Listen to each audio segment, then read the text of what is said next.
개인회생, 도대체 얼마나 걸릴까요? 신청만 하면 바로 해결될 것 같지만 막상 들어가 보면 생각보다 오래 걸립니다. 그래서 중간에 답답해서 포기하거나 잘못된 기대를 갖고 있다가 더 불안해지는 분들이 많습니다. 오늘은 개인회생이 실제로 얼마나 걸리는지, 어느 단계에서 시간이 걸리는지, 그리고 조금이라도 더 수월하게 가려면 뭘 준비해야 하는지 쉽고 현실적으로 정리해드리겠습니다. 혹시 지금 빚 때문에 너무 답답하고 언제 끝나는 건지 몰라서 불안한 분들이라면 이번 영상 끝까지 보시면 전체 흐름이 훨씬 선명해질 겁니다. 많은 분들이 개인회생을 생각할 때 이런 기대를 합니다. 신청만 하면 바로 독촉이 멈추고 금방 인가가 나고 몇 달 안에 모든 게 정리될 거라고요. 그런데 현실은 조금 다릅니다. 개인회생은 단순히 서류 한 장 내고 끝나는 절차가 아닙니다. 법원에 내 소득, 재산, 부채, 생활 상황을 전부 설명하고 그 설명이 객관적인 자료로도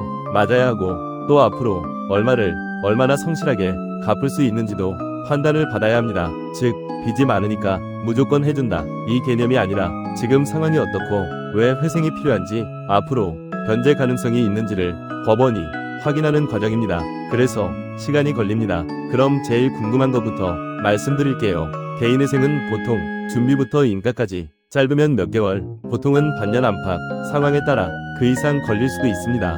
물론 사건마다 차이가 큽니다. 서류가 깔끔하고 소득도 명확하고 채권 관계도 단순하면 비교적 빨리 갈 수 있습니다.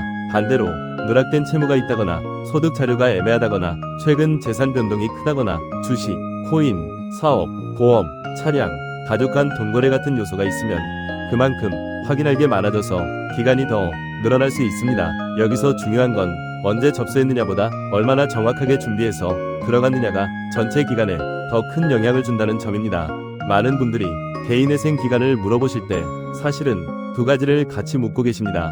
첫 번째, 언제쯤 독촉이 멈추는가? 두 번째, 언제쯤 완전히 방향이 잡히는가? 이건 구분해서 봐야 합니다. 개인회생 절차는 크게 보면 준비 단계, 신청 접수, 보정 대응, 개시 결정, 인가 결정, 그리고 변제 수행, 이 흐름으로 생각하시면 됩니다. 먼저 준비 단계입니다. 사실 여기서부터 이미 시간이 시작됩니다. 왜냐하면 법원에 내기 전에 준비해야 할 게 꽤 많기 때문입니다. 기본적으로는 신분 관련 서류, 부채 관련 자료, 소득 자료, 재산 자료, 지출 관련 자료, 가족관계 자료 등이 들어갑니다. 직장인이면 급여명세서나 원천징수, 재직 증빙이 비교적 명확한 편이지만 일용직, 프리랜서, 개인사업자, 현금 수입이 섞인 경우는 소득을 설명하는데 시간이 더 걸릴 수 있습니다.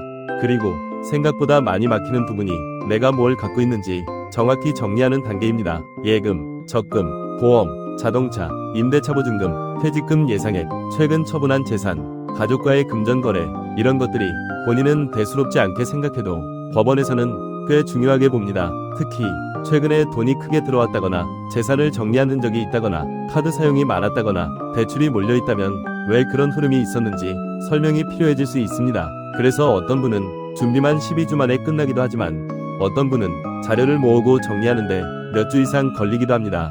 이 단계에서 서두르다가 빼먹고 들어가면 오히려 뒤에서 더 오래 걸립니다. 그 다음이 신청 접수입니다. 접수가 되면 이제 사건이 법원에 들어간 겁니다. 많은 분들이 이 순간부터 마음이 조금 놓입니다.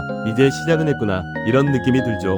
그런데 접수했다고 해서 바로 끝으로 가는 건 아닙니다.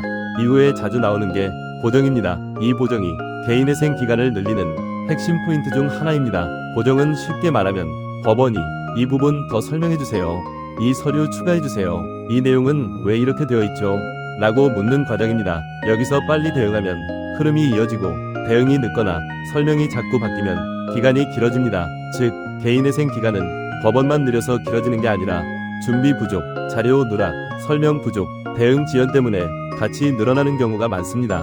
그리고 많은 분들이 가장 기대하는 단계가 개시 결정입니다. 개시 결정은 절차가 본격적으로 진행될 수 있다고 법원이 인정하는 중요한 단계입니다. 여기까지 오면 아, 완전히 막힌 건 아니구나 하고 한숨 돌리는 분들이 많습니다. 하지만 여기서도 끝은 아닙니다. 그 다음 인가 결정까지 또 봐야 합니다. 인가 결정은 변제 계획이 최종적으로 인정되는 단계라고 생각하시면 됩니다. 즉, 앞으로 얼마씩 얼마 동안 갚을지 그 계획이 받아들여지는 겁니다. 그래서 사람들이 개인회생 됐다 라고 말할 때는 보통 이인가까지 포함해서 생각하는 경우가 많습니다. 여기까지 걸리는 기간은 개인 상황, 법원 상황, 사건 복잡도에 따라 다르지만 중간에 보정이 많고 설명 이슈가 많으면 체감상 훨씬 길게 느껴집니다. 왜냐하면 기다리는 입장에서는 하루하루가 너무 길기 때문입니다. 빚 때문에 이미 지쳐있는데 언제 전화가 또 올지, 언제 결과가 나올지, 혹시 잘못되는 건 아닌지 계속 마음을 졸이게 되거든요.